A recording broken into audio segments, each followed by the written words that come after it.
The Year to Their podcast, it's time to start the show. Be sure to hold on tight, here we go. Exploring all the different Disney destinations. Year to Their, it's time to start the fun. Hello, everybody, and welcome to the Ear to Their podcast, Walt Disney World Word of the Week. I'm your host, Phil Gramlich, and each and every week I will be bringing you a different Walt Disney World word and then give you all kinds of hints, background, tricks, tips, history about that word. This week's word of the week is brought to you by the letter M. M for Mr. So, I heard you were going to propose to Brandy Spenning in some theme park. When are men going to learn that women want romance, not Mr. Toad's Wild Ride? Be fair, all right? Everyone wants Mr. Toad's Wild Ride. Yes, that is true, Brody from Mallrats. Everybody does want Mr. Toad's Wild Ride. And that is why this week's word of the week is all about everyone's, well, past favorite attraction in Walt Disney World, Mr. Toad's Wild Ride.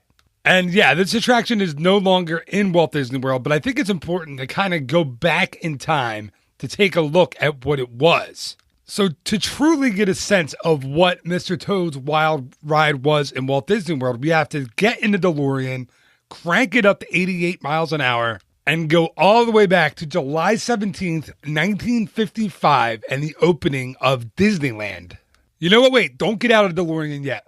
Get back in. Let's go back a couple years before that when Disneyland was in its planning stages. See, Walt Disney wanted a Mr. Toad's attraction in his theme park, but he wanted it to be a roller coaster. Then after thinking about it, planning it, and probably talking it over with the folks at WED, he decided that the roller coaster idea was a little tricky and the young people and the elderly wouldn't really enjoy it as much. So the decision to make Mr. Toad's Wild Ride a dark ride was made. So okay, get back into DeLorean, punch it back up to 88. Let's now go to July 17th, 1955, where Mr. Toad's Wild Ride was one of the original opening day attractions of Disneyland. On the original attraction, the cars were set on tracks to make it feel like you were driving crazy, erratically all over the town. The sense of going on a wild ride was further perpetuated by the policemen and others who would put their hands up or wave their billy clubs and try to get you to stop while you were flying through the attraction. The original Mr. Toad's Wild Ride was updated in 1961. And then in 1982, when all of Fantasyland was remodeled, it was closed again. It was completely gutted. The track was taken out. A new track was installed. A little bit of a larger attraction was built. And that would go on to become the Mr. Toad's Wild Ride that we still have in Disneyland to this day. Now, I want this one to be more about the Walt Disney World Mr. Toad's Wild Ride. So again, let's get back into DeLorean. Or as I said on a different episode, the CTX Time Rover, since we're trying to stay on a Disney theme and not use a different property. Get into that CTX Time Rover, set it for October 1st, 1971, and the opening of the Magic Kingdom. Mr. Toad's Wild Ride in Walt Disney World made its debut again on opening day of the Magic Kingdom. And even though it was inspired by the Disneyland attraction, it was a completely new and different experience than the one you would find out in California. A lot of the credit for the bigger, better Mr. Toad's Wild Ride that eventually came to Walt Disney World goes to Imagineer and Disney legend Rolly Crump. He's a guy that I talk about an awful lot on this show. I was honored to talk to him way back on episode 11 of the Ear to Their podcast. So I'll try to remember to put a link to that here in the show notes for this show. So basically when the Magic Kingdom was being designed, Magic Kingdom as it is now known, Dick Nunis, the director of park operations who was overseeing the construction of Walt Disney World, got in touch with Rolly Crump and asked him, or actually kind of told him, to build two different Mr. Toad's Wild Ride attractions in Walt Disney World. See, Mr. Toad's Wild Ride was the most popular dark ride in Disneyland, and they figured they would need that extra capacity in the much bigger Walt Disney World's Magic Kingdom. So Rolly Crump said, okay, listen, I'll do it. I'll do something like that, but I'm not going to put two Mr. Toad's attractions right next to each other. That's silly.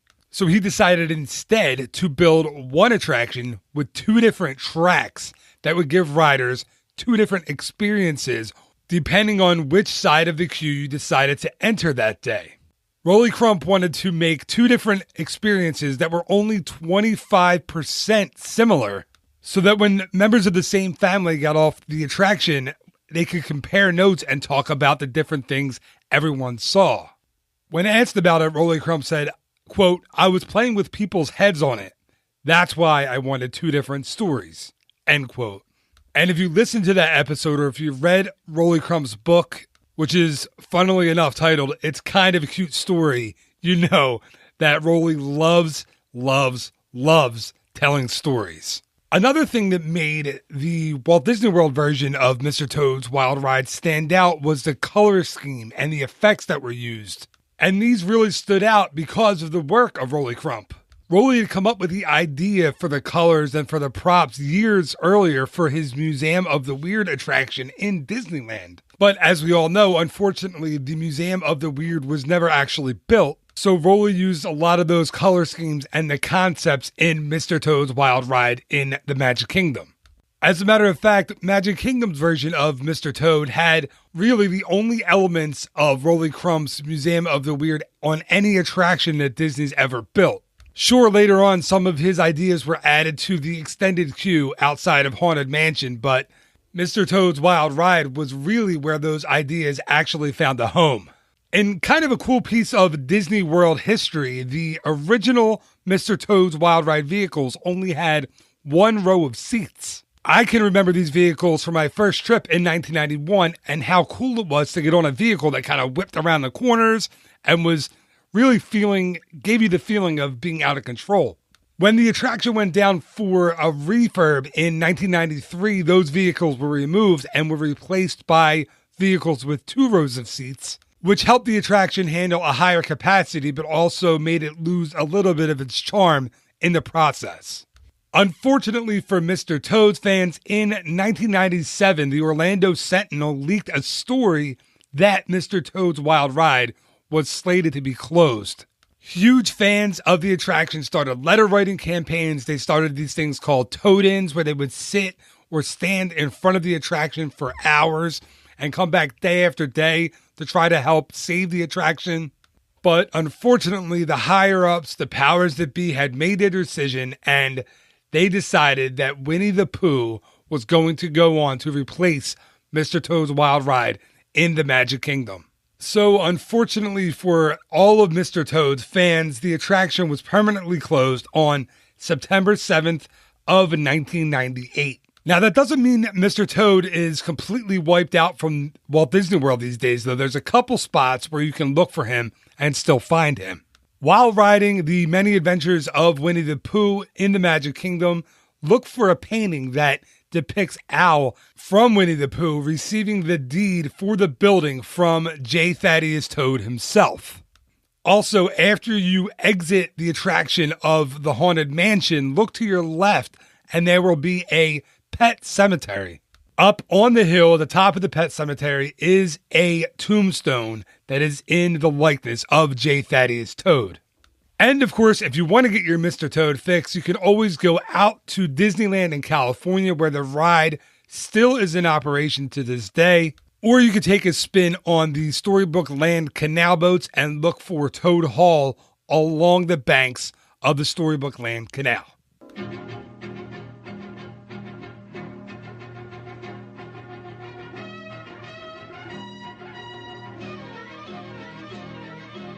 And that is going to do it for this week's Ear to There podcast, Walt Disney World Word of the Week. Thank you so much for listening to this episode. I know there are a ton of Mr. Toad's fans still out there, not just on the West Coast, but a ton still here where I am on the East Coast who kind of wish that that attraction would make a return. Unfortunately, I really don't think it will, but it is always fun to go back and reminisce and look at the old attractions that have been shuttered in Walt Disney World. So I really hope you enjoyed this episode, and if you did, please just share it with someone. Tell your mom, tell your dad, tell your sister, tell your brother, tell your cousin, tell your uncle, tell your aunt, just tell somebody about it. I'd really appreciate it. And just remember, there will be a new episode of the Walt Disney World Word of the Week each and every Wednesday morning, as well as a new episode of the regular Ear to There podcast each and every Monday morning. So until next time, thank you again so much for listening. Have a great week. Bye-bye.